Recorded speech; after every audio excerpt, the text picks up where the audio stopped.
La ciencia es el futuro. Sin ciencia no hay futuro. Hola amigos, soy Modesto Montoya, director y conductor del programa Encuentro con la Ciencia, un programa que promueve la educación, la ciencia y la tecnología a través de entrevistas con sus protagonistas y de vez en cuando con una opinión personal. En esta oportunidad tenemos al sociólogo Alberto Paz de la Vega, sociólogo e historiador. De modo que vamos a tocar un tema grave, estructural, pero de vez en cuando se agrava en la coyuntura política y arma todo un ambiente de desencanto, de desesperanza y de preocupación por el futuro. Sobre este tema vamos a hablar con el doctor Alberto Paz de la Vega. Permítame antes decirles una breve opinión. La presidenta Boluarte ha señalado que estamos ante actos de terrorismo, o sea que estamos, eh, según ella, similar al que se vivió allá por los años 80, 90. En términos juveniles podríamos decir que ella ha querido decir que estamos con Sendero 2.0. Y bien, obviamente, si uno acepta esa tesis que estamos ante, de repente alguien podría llamar el segundo sendero, la pregunta es, ¿cómo va a ser el Estado, las Fuerzas Armadas, la policía, para enfrentar a este sendero urbano? Francamente es preocupante esto porque el primer sendero amenazaba al poder, es decir, tomar el Palacio de Gobierno, el Congreso, etcétera, y gobernar el país.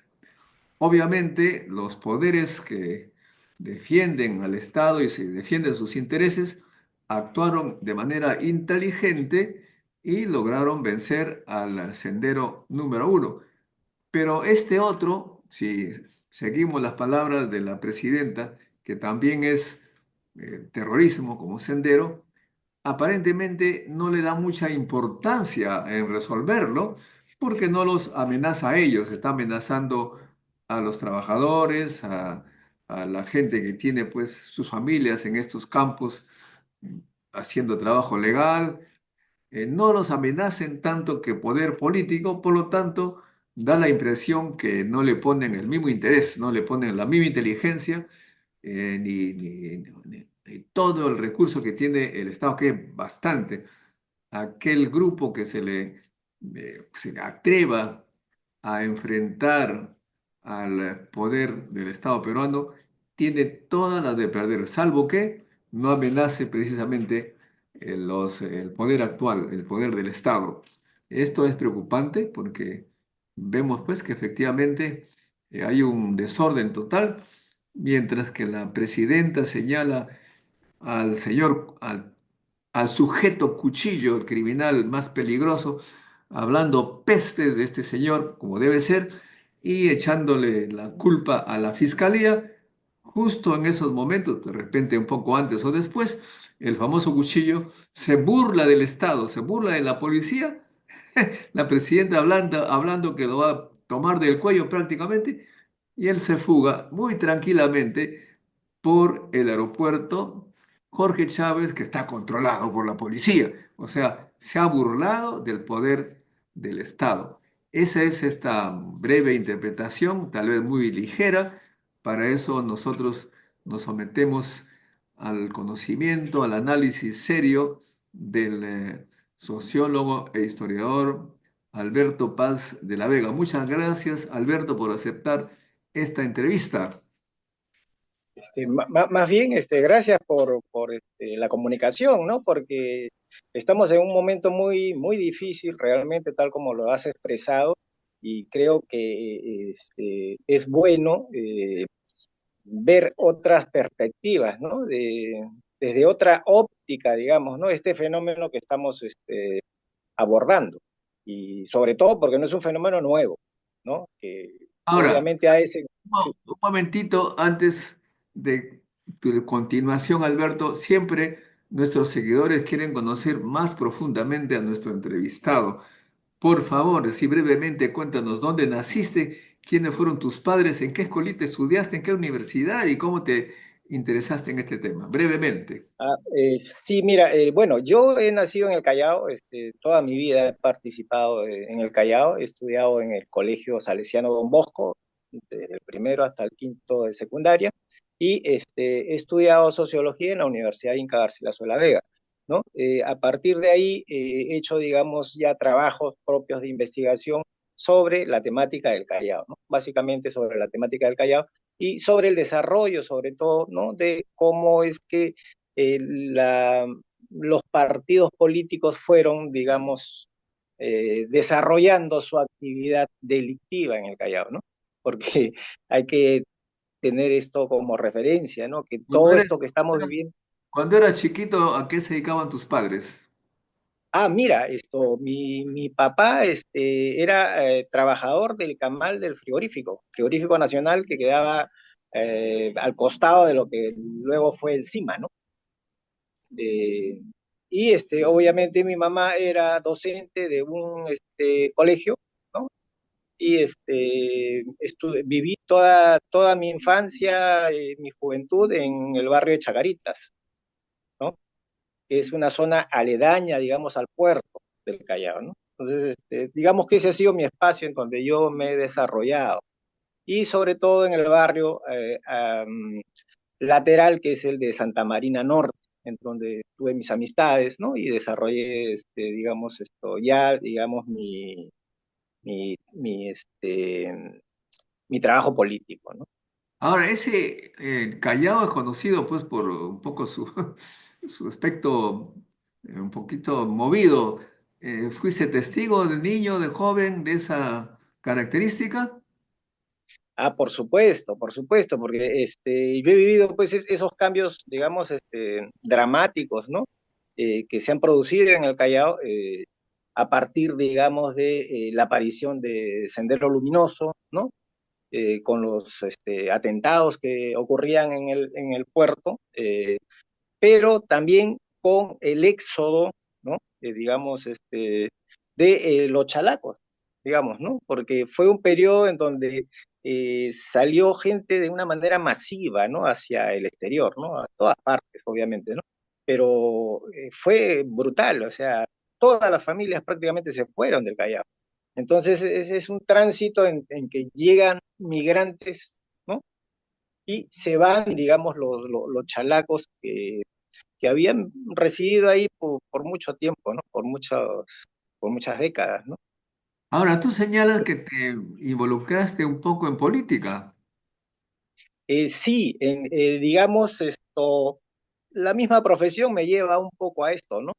A, ¿no? A participar, digamos, ¿no? De la vida política, pero en el Callao, pues, ha tenido una característica muy especial, ¿no? Que, digamos, ha marcado lo que es ahora el devenir, ¿no? Puesto que digamos, todo lo que es la década de los 90, ¿no? Vamos a tener la aparición de un movimiento político eh, que se va a bautizar con un grito emblemático del Callao, ¿no? Que es el Chimpún Callao.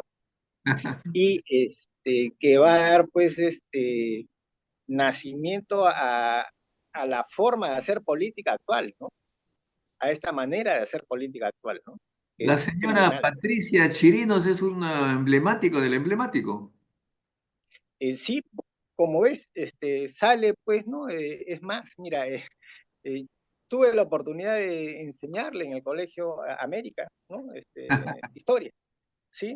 Y claro, ella era parte, pues, de los hijos de políticos que había en el colegio, ¿no? Estaba la hija también de Romero Caro, estaba, era ¿cómo se llama? La hija también vendría a ser la sobrina de Olay Campos, ¿no? En fin, eran muchachitos que estaban ahí, pues, ¿no? En el colegio, ¿no? Ella surge de ese grupito, digamos, ¿no? Pero sin mayor calidad, digamos, ¿no? Intelectual, ¿no? Muy bien, ahora entonces el tema actual. En algún momento, bueno, ya hace varios años, he escrito en mi, en mi página que lo único que va a crecer es la delincuencia y mi tesis se debe sobre todo a que nuestro país ha sufrido una educación realmente calamitosa que no ha generado una juventud con conocimientos necesarios para ganar bien la vida, más bien ha generado desempleo. Claro, si no te educan bien, no tienes que trabajar, y, si no en mano de obra, y la mano de obra se requiere limitadamente. Se dice que hay 3 millones de jóvenes que los famosos Nini, que no estudian ni trabajan, y por lo tanto es natural que la delincuencia, que es una tendencia, se ve en las observaciones pues, internacionales. eh, has girado 90 grados, tiene que regresar. Sí, no es que me entra una llamada y ahora sí creo, ¿no? Ahora sí, bueno. Entonces, con tanta juventud sin empleo, hay tendencias, como dicen los estudios científicos, a la delincuencia. Entonces, es natural pensar que la delincuencia va a aumentar. ¿Cómo la ves tú, en tu perspectiva de sociólogo? Mira, es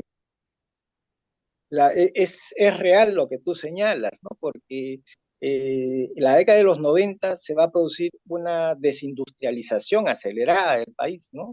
Vamos a pasar, pues, ¿no? Sobre todo hablando del Callao, ¿no? De una ciudad, puerto industrializada, ¿no? Con grandes avenidas que conectaban con industrias y el puerto, ¿no? Hablamos de la Avenida Argentina, de la Avenida Colonial, de la Avenida Venezuela, todas con industrias que estaban precisamente colocadas allí para poder exportar, digamos, su producción, ¿no? Y entonces, esto se cierra. También se van a cerrar empresas públicas, de tal manera que se va a crear una enorme cantidad de gente desempleada, ¿no?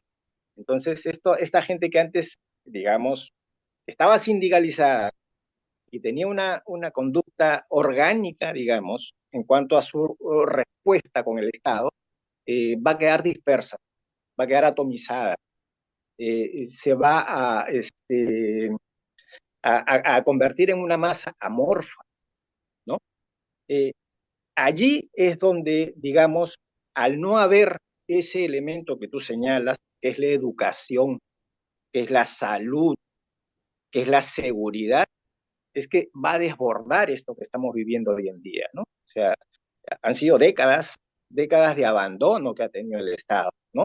En cuanto a la población, y lo vivimos día a día, ¿no? Entonces, no es casualidad, pues, que jovencitos, muchachitos de 14, 13 años, estén asesinando, ¿no? O sea, esto es, es la respuesta, o mejor dicho, es la consecuencia de ese abandono que ha habido del Estado, ¿no? Hacia, digamos, la comunidad, ¿no? Ahora, la delincuencia, tal como tú la señalas, está incrementando. Se quiere decir que el Estado todavía no está haciendo nada por revertir esta tendencia al abandono de la educación. No hay políticas que por lo menos en 20 años se pueda ver algún cambio. ¿Crees tú que es un abandono total o algo se está haciendo en educación? No, mira, seamos sinceros, no tenemos un proyecto nacional, no tenemos un proyecto nacional. Entonces, la gente va Yo por la le, libre, yo le ¿no? preguntaba a Óscar Ugarteche en una entrevista, ¿cómo ves la política peruana? Dice, ¿cuál política? No hay política. Bueno, eso resume un poco la pregunta que me señalas, efectivamente, ¿no? O sea, mira, salimos de una época muy difícil que fue la de Sendero Luminoso, ¿no? En donde a la par con el gobierno, con el Estado, masacraron a la clase trabajadora, ¿no? Porque los ataques de Sendero Luminoso eran hacia las empresas, hacia las líneas eléctricas, es decir, a desindustrializar el país. Y las respuestas del gobierno era a golpear a los sindicatos, a los dirigentes, ¿no? Entonces, entre el yunque y el martillo destrozaron, digamos, toda organización social que había existente, ¿no? A la década de los 80. Entonces, pasamos a los 90 con una sociedad totalmente atomizada, ¿no? Y con desesperanza, una desesperanza total porque nos viene un paquetazo, y entonces allí surge una delincuencia, ¿no? Porque ya no hay una respuesta política, Claro, el porque hay una sendero, desorganización total. el Han sendero desaparecido. 2.0, el sendero dos punto Claro, cero que señalo es el de la delincuencia que no va contra el Estado, sino contra los vecinos, arrancar las riquezas para sobrevivir, más o menos eso, claro, ¿no? han desaparecido los partidos políticos, se satanizan los partidos políticos, ¿no? Y la gente abandona la práctica política. Entonces lo que viene ahora allí ya son partidos políticos que surgen de esa nueva estructura que se va a generar y que son alimentados por las economías criminales, básicamente por el narcotráfico en un primer momento, ¿no? Toda la década del 90 va a ser eso, ¿no? Entonces vamos a tener la Chica Rivera, vamos a tener alcaldes de esa categoría que vienen de la financiación de los narcotraficantes. Básicamente eso. O sea, hay narcotraficantes que están aprovechando la, el desempleo de los jóvenes para, digamos, enrolarlos en estas redes criminales. Y también en la agricultura, igualmente como no ha habido una política agrícola de tecnología en el campo, los campesinos, y yo conozco, he ido a visitar los lugares, los campesinos que tenían unas chacritas que producían algo para sobrevivir, la están convirtiendo en pozas de lixiviación.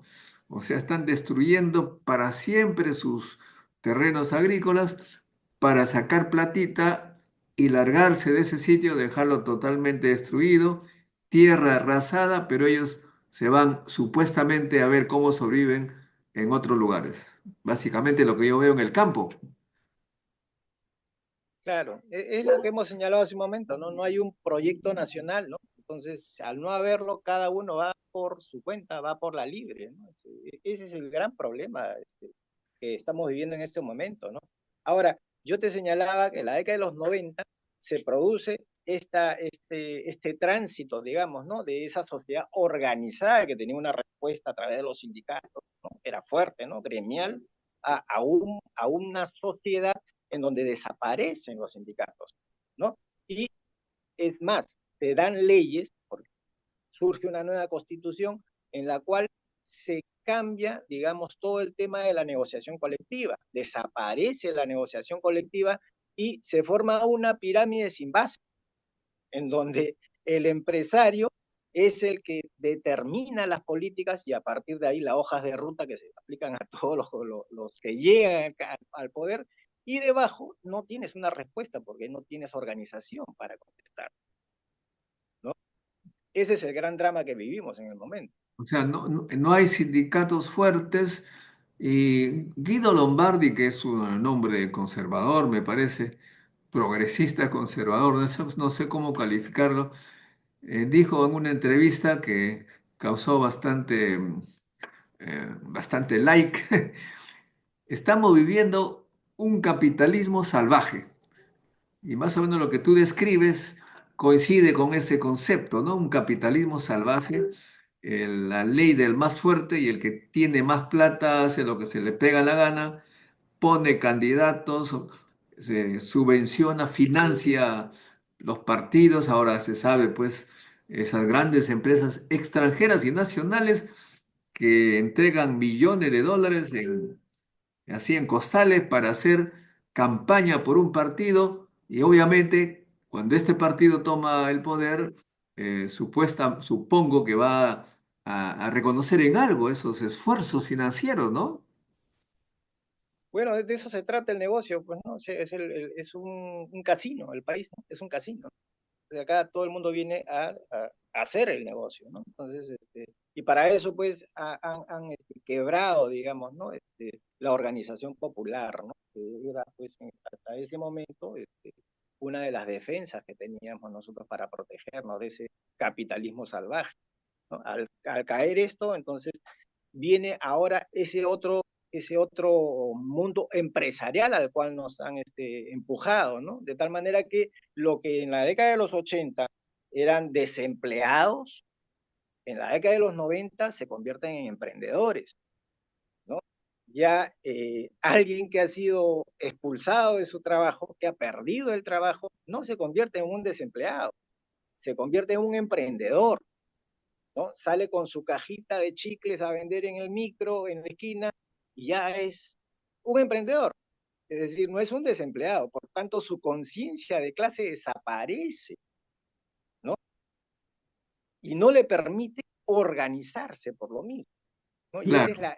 digamos, ese es el hueco que tiene, digamos, el globo que no permite que infle lo suficiente como para hacer estallar, digamos, esta estructura criminal en la que estamos inmersos, ¿no? Pero además no se permite que ese trabajo informal de supervivencia por lo menos les dé oportunidad a la gente. Mira, yo vivo acá cerca a la intersección de Benavías con Vía Expresa, en Miraflores. Salgo a tomar el Metropolitano y todos los días veo la siguiente escena. Hay dos señoras con sus sándwiches que quieren vender a los que pasan por allí y dos policías de fiscalización, policías, no sé, fiscalizadores bien uniformados que impiden que ellos hagan ese trabajo. Le pregunto por qué. Dice, "Pues, acá está prohibido el comercio ambulatorio. O sea que hay dos empleados pagados por el Estado que impiden que a dos ambulantes por lo menos tengan algo que comer. Eso es legal, Pues obviamente. O sea que es un enfrentamiento entre los de abajo, ¿no? claro, o sea, Es un enfrentamiento entre los de abajo, ¿no? de repente son del mismo barrio, ¿no? Que uno está contra el Sí, otro. sí, que es un poco lo que nos está pasando con los asesinatos que está ocurriendo últimamente en el transporte, en los barrios, ¿no? Que es, digamos, la delincuencia enfrentada contra la misma población, ¿no? De los sectores más bajos, ¿no? Porque no están atacando a los sectores digamos, muy pudientes, ¿no? Esa gente está libre totalmente de esta violencia que ellos mismos han desencadenado, ¿no? Porque mira, para un poco sistematizar, digamos, esta evolución, ¿no? Del crimen, podríamos señalar que hacia 1998, ya con este cambio de la legislación, esta anulación de la, este, de las negociaciones colectivas que pierden los sindicatos, se va a abrir, digamos, el sindicato de construcción civil a la delincuencia, ¿no? Entonces, todo el 98 en el Callao se produce ese tránsito, ¿no? En donde las bandas criminales van a empezar a extorsionar las obras de construcción civil.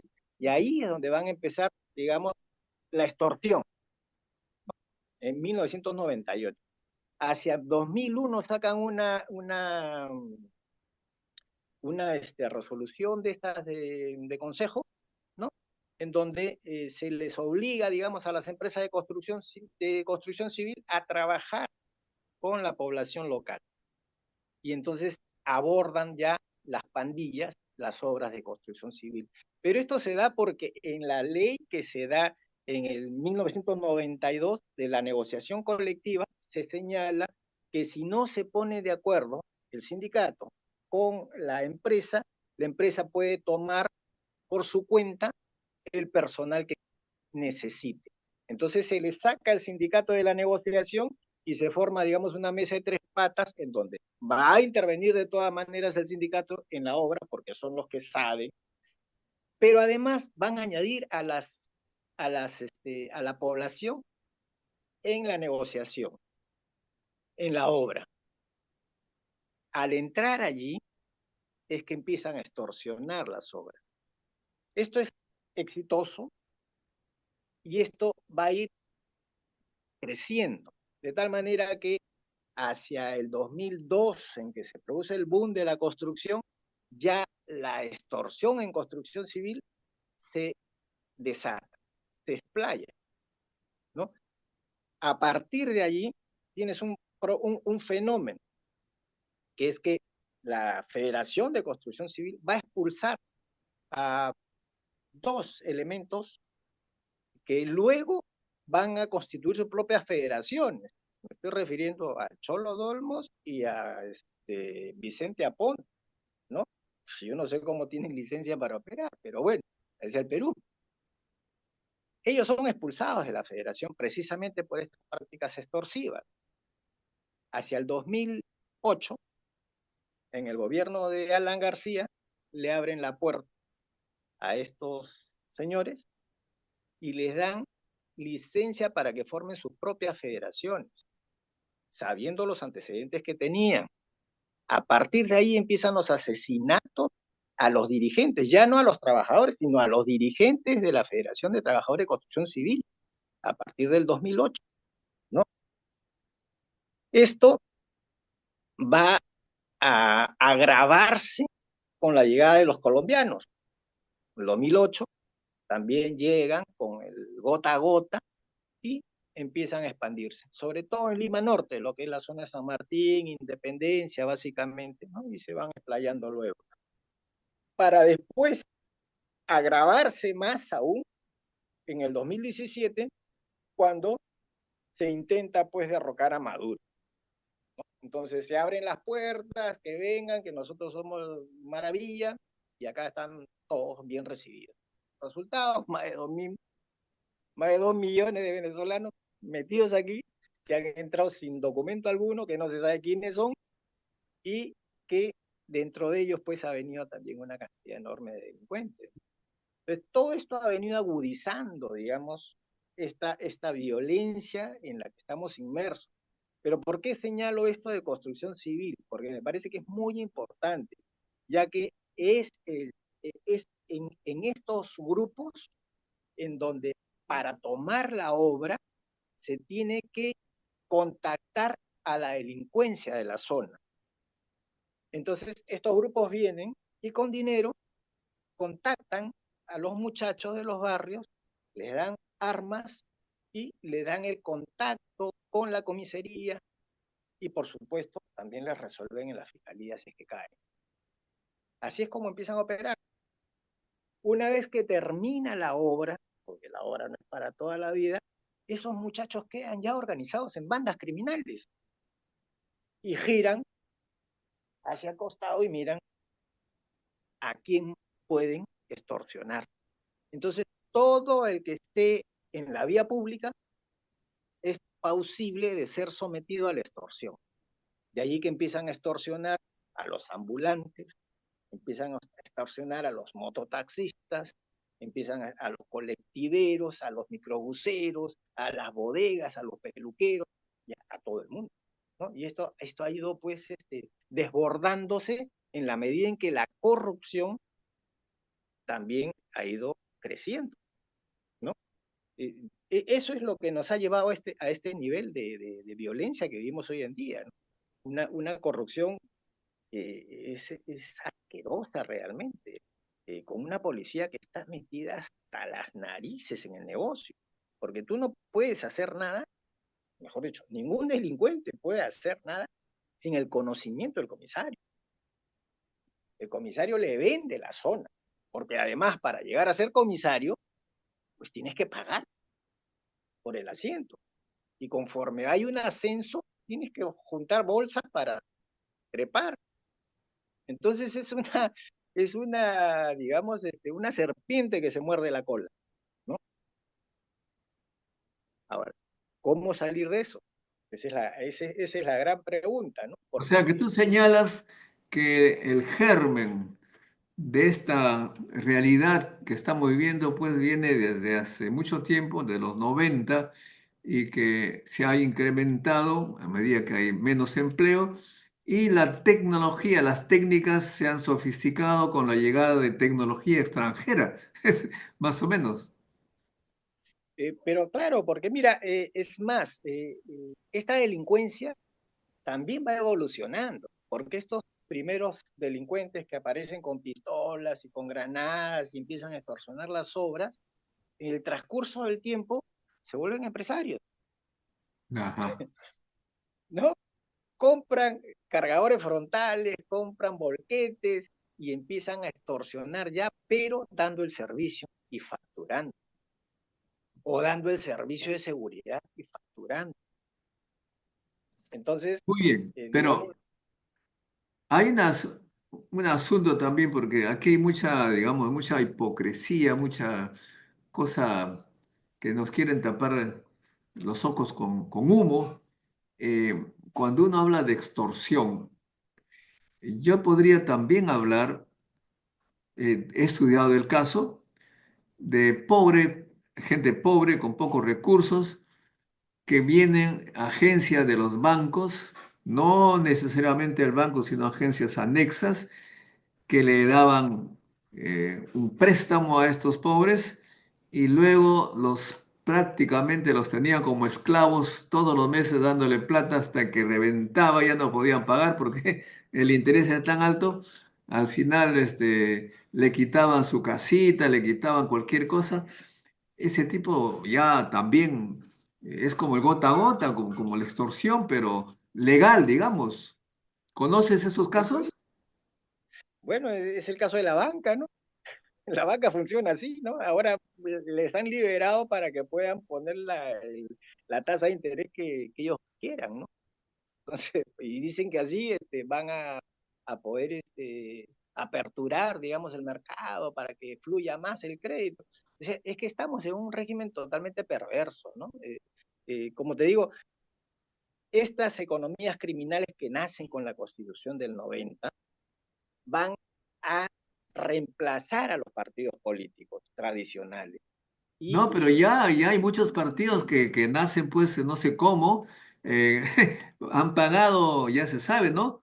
Plata para recoger firmas, o sea que no son partidos, son organizaciones, no sé cómo llamarlo, no sé si criminales o no, pero ya no son partidos, son empresas que pagan a otra empresa, le recogen firmas y se convierten en partidos y ahí, obviamente, tienen el poder de dar puestos en las candidaturas y aquellos que no tienen empleo, que son muchos, pagan un poco su cuota para tener una posibilidad. O sea, ya los partidos se han convertido en empresas medias ilegales porque están recurriendo a mecanismos que no son legales, ¿no?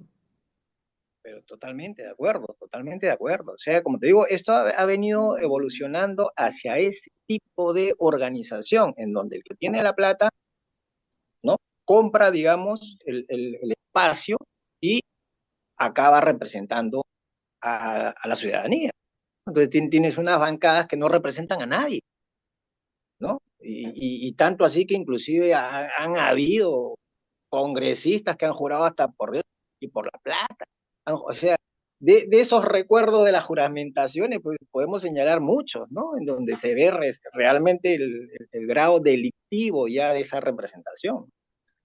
Claro, pero algunos no han jurado tal vez eso, sin embargo, sus actuaciones están realmente haciendo una ampliación del espíritu político actual, encarnado en la señora Dina Boluarte, que sabemos todo lo que ha hecho respecto a los Rolex, a la cirugía eh, estética que parece que no era para ella eso, que no pagó la cuenta, que luego le exigen y ahora quiere ganar el doble de su sueldo. O sea, prácticamente los puestos que son de servicio público se han convertido en, no sé, en puestos para recuperar o para hacerse rico a costa de la pobreza del resto. Pero mira, el grueso de partidos que están sentados los principales que están sentados en el Parlamento, tienen en curso investigaciones por crimen organizado. Estás hablando del partido de Acuña, el partido de Luna, el partido de Keiko, ¿no? Tienen investigaciones por crimen organizado. Y muchos de los miembros que están sentados allí también pertenecen a alguna organización criminal. O sea, no es que yo esté difamando, hablando exageradamente, ¿no? Eso es tal cual, tal cual. Entonces, claro, no nos extraña que haga una legislación pro crimen. Digamos que están denunciados, pero la culpabilidad lo tendrá que decir el juez, de todas maneras, ¿no? Bueno, dejémoslo ahí. Salvo que da la impresión que quieren hacer una ley en la que los que antes eran delitos dejen de ser delitos. Aparentemente se está en esto. Bien, entonces yo siempre digo a mis amigos sociólogos, un tono provocador, que el problema del Perú es un problema social. ¿Y qué demonios han hecho los sociólogos? Tantos sociólogos, ¿para qué entonces? No han resuelto nada. ¿Ah? Muy buenas. Bueno, no creo que eso es ya es un problema más bien político, ¿no? Digamos que no tenemos una generación de políticos, ¿no? Que haya salido al frente a poder resolver estos problemas. O sea, la crisis de los partidos políticos se mantiene y se va a mantener por mucho tiempo porque no tenemos, digamos, esa capacidad de poder proyectarnos hacia un futuro. Lamentablemente, es así la realidad, ¿no? O sea, tenemos muy buenos sociólogos, como antropólogos, como abogados, juristas, pero orgánicos, muy pocos, ¿no? O casi ninguno, ¿no? O sea, yo creo que ese es el problema, ¿no? O sea, tú tienes intelectuales, pero que no están, digamos, militando, ¿no? Ni participan, porque tampoco hay esa base social en la cual uno se pueda sumergir para poder transmitir, digamos, una dirección. Al no haber, digamos, estos sindicatos, al no haber estas agrupaciones, digamos, que le puedan dar una unidad, digamos, a una línea de pensamiento, ¿no? Yo creo que ese es el gran drama que vivimos en este momento, ¿no? Y esto se vuelve más complejo todavía con la Internet y la llegada de las redes sociales que han atomizado aún más todavía a la población, ¿no? Bueno, ahora pasamos a un par de preguntas de los seguidores, a ver qué nos dicen y cuál será tu opinión. ¿Ah? A ver, tenemos aquí a Leonel Villa que señala, buenas noches, estimados, a Dina le subirán el doble de sueldo. Una vergüenza, mi país. Bueno, es una afirmación, no es pregunta. También hay Futboliño que nos dice es un buen video, una buena entrevista. Milei Libertarado, qué manera de ponerse. Pongan su nombre real pues para que la cosa sea más seria. Dice, hace minutos comenzó la guerra entre India y Pakistán, ambas potencias nucleares. Doctor, ¿qué consecuencias tendrá esas detonaciones nucleares? ¿Afectará a Perú? Ah, caramba, bueno, efectivamente hay una tensión entre los países, no creo que se vayan a enfrentar con bombas nucleares porque sería catastrófico para ambos países. Al Perú no tanto porque está tan lejos que llegaría a algunos pocos, pocos trazas de radioactividad, de modo que no es para comprar de punto de vista radiológico, pero sí para la seguridad del mundo, eso puede desencadenar cosas mayores. Bueno, esa es una opinión. Mark Doron dice, entonces, ¿nos espera más delincuencia? La pregunta que te hacen, estimado profesor Alberto, ¿crees tú que habrá más delincuencia como es lo que pensamos en este programa? Mira, el gran problema que se tiene en este gobierno debido a su ilegitimidad es que está haciendo uso de la delincuencia. Y eso es, es preocupante, porque mira lo que pasó con esta señorita Cajo, ¿no? Que estaba trabajando en el Congreso, que la han asesinado unos sicarios. Mira al gerente general de Frioinca, que estaba en el problema este de las conservas descompuestas y donde estaba involucrada obviamente el ministro de Martini y la misma presidenta, ¿no? Que acabó asesinado en un hotel. Es decir, eh, los asesinatos vienen desde el mismo poder, tanto del Congreso como del Ejecutivo. O sea, o por lo menos los indicios, ¿no? Nos llevan a Ay, ello. no, no podemos asegurar nada aquí, simplemente hay sospechas justificadas Así es. porque hay una relación entre testigos cruciales y muertes. Bueno, son los indicios, ¿no? Que nos refieren. Entonces, si tú tienes a, digamos, el Ejecutivo y el Legislativo involucrados en estas relaciones con las bandas criminales, que al final son las que ejecutan, difícilmente vamos a poder, digamos, tener de este gobierno una disminución de la criminalidad, porque no la está atacando, ¿no? Más bien se está, Lamentablemente. más bien se está involucrando con medidas pro crimen. Así es, o sea, todo nos señala eso, tanto así que en este momento no podríamos hablar de política si no tocamos el tema de crimen organizado. No podríamos tener la fotografía completa y no podríamos entender los fenómenos sociales que nos están ocurriendo en este momento si no abordamos esa relación, si no hacemos ese vínculo. Lo que ha pasado en Patal. Es decir, no hay manera de entender la política si es que no analizamos el crimen organizado y los Bueno, pues vinculamos. si analizamos la política, llegamos a una conclusión evidente, pero eso empeora las cosas porque todos los partidos políticos que vienen también se van a poner en ese mismo, de repente en esa misma onda, o algunos de ellos, o la mayoría de ellos, de modo que aparentemente no hay solución. Eh, bueno, en la medida en que este gobierno está desacreditado, ¿no? Por la manera como ha llegado al poder, ¿no?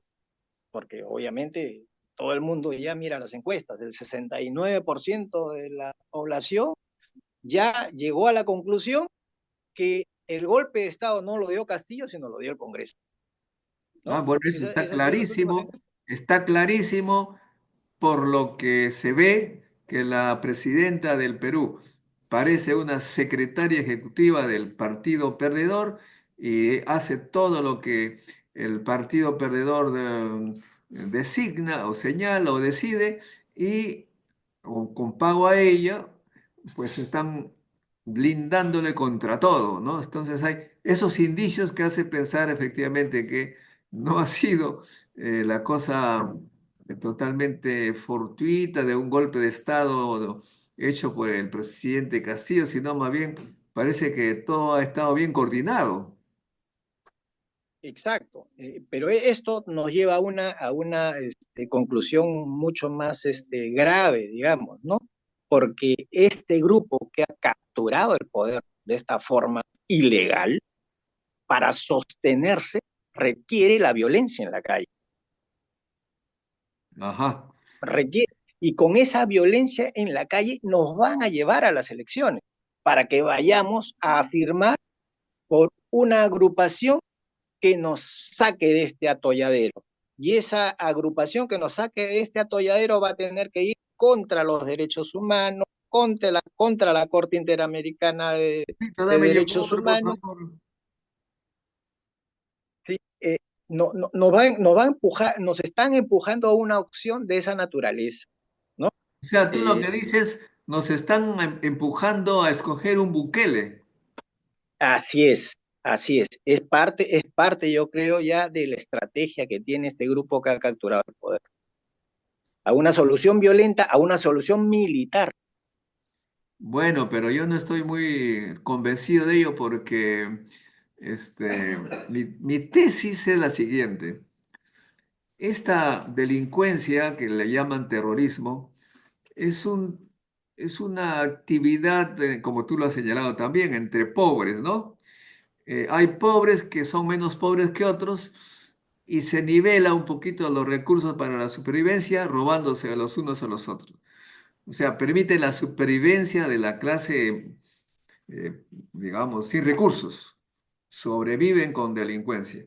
Y no los tocan a los de arriba, por lo tanto, más bien es una buena cosa para ellos. Están felices con lo que ganan, con lo que, digamos, usan los recursos naturales del Perú, viven bien, tienen buenos salarios, se duplican el sueldo cuando quieren, se dan todos los beneficios.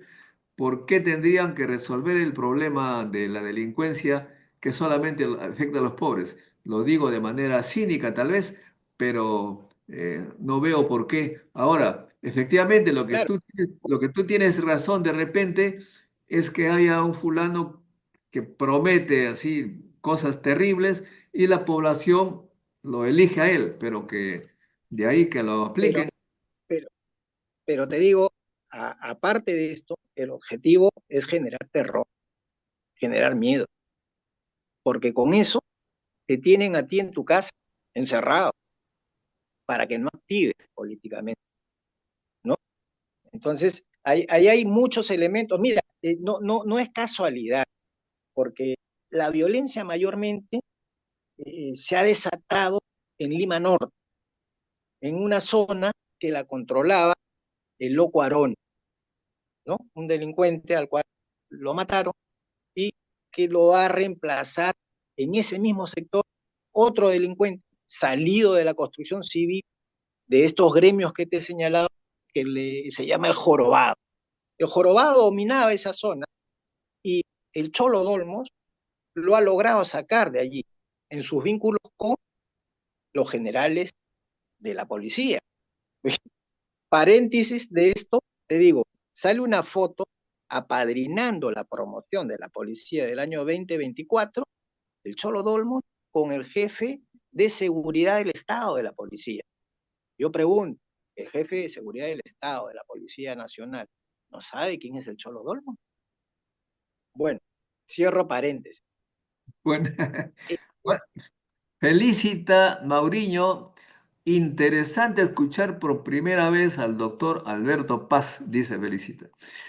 Amadeu Choque Pereira dice, Alberto Fujimori es uno de los mejores presidentes, derrotó a los terroristas. Bueno, efectivamente, eso es lo que hemos señalado, él derrotó a los terroristas que amenazaban el poder, pero el que estamos viviendo ahora es un terrorismo, como dice la presidenta Boluarte, que no amenaza al poder. Entonces a este no tiene muchas ganas de atacarlo con la misma eficacia, la misma organización que sí se le derrotó a Sendero. Eso es lo que pienso, ¿no? Hasta el momento no se ve cómo están haciendo para enfrentar seriamente a este Sendero 2.0. ¿Tu opinión, Alberto? bueno, como te señalaba, a este jorobado que cae, ¿no? Que lo llegan a meter preso, deja abierto el espacio para que aparezca el monstruo.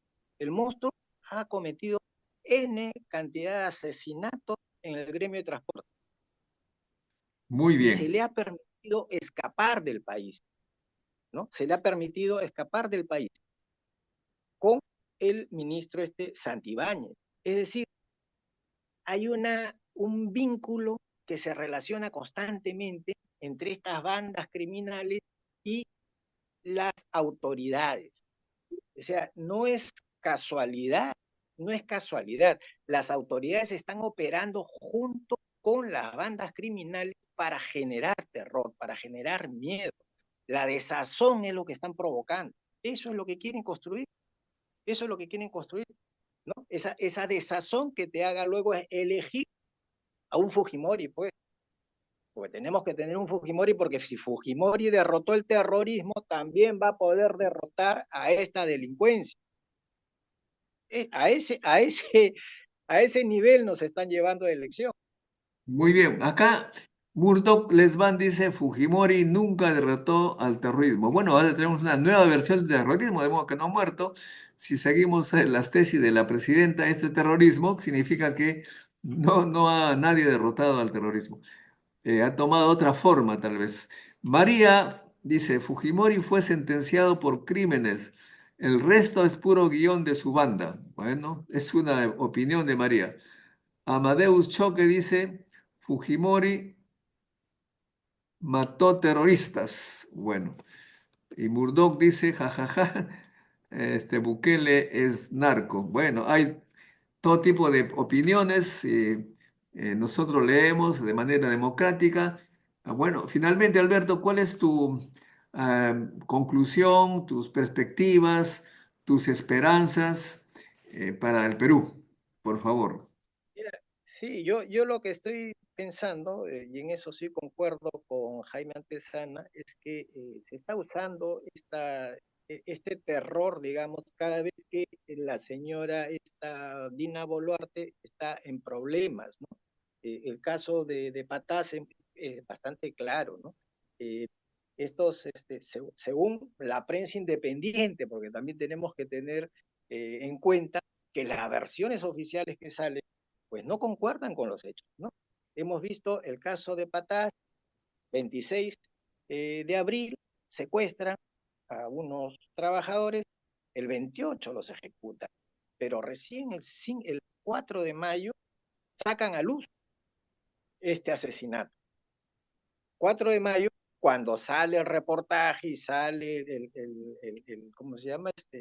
El especial de César Hildebrand señalando efectivamente que la señora esta Dina Boluarte se había jalado la cara con el señor Cavani y que inclusive le había mandado un cheque de $4.500, ¿no? O sea, son cortinas de humo que se empiezan a usar cada vez que la señora está en problemas. Y van a seguir usándolo porque tienen que sostenerse hasta las fechas de 2026. Nadie quiere que se caiga. En el Congreso nadie quiere que se caiga, porque saben ellos que se cae ella y se caen ellos también. Entonces ahí hay digamos, un devenir que va a seguir por estas sendas, ¿no? La solución que está dando pues ahí en Patás es trasladar el BRAE a la libertad. El BRAE con las fuerzas armadas y la policía no ha resuelto el problema, tampoco lo va a resolver en la libertad. Lo que están dándole es más bien más carne para que la corrupción, digamos, crezca, pero no para solucionar el problema. En este momento, digamos, el gobierno no tiene ninguna necesidad de resolver los problemas, ninguna necesidad, porque así es como se está sosteniendo, ¿no? Estamos totalmente de acuerdo. Este gobierno no tiene necesidad de derrotar a este terrorismo número 2, que es en realidad otra expresión del mismo, de la delincuencia. Y esperemos pues que los partidos, alguno de ellos, haga cosas serias como, por ejemplo, empezar una política educativa que dentro de unos 20 años tengamos jóvenes bien preparados para que el Perú exporte conocimiento y no solamente materias primas, minerales, oro ilegal y todo lo demás. Muchas gracias, amigos. No se olviden hacer like, suscríbanse, pasen este video a sus contactos para hacer cada vez más por la ciencia. Gracias, Alberto. Será hasta un próximo encuentro con la ciencia. Chao, chao. Gracias, Mauricio. La ciencia es el futuro. Sin ciencia no hay futuro.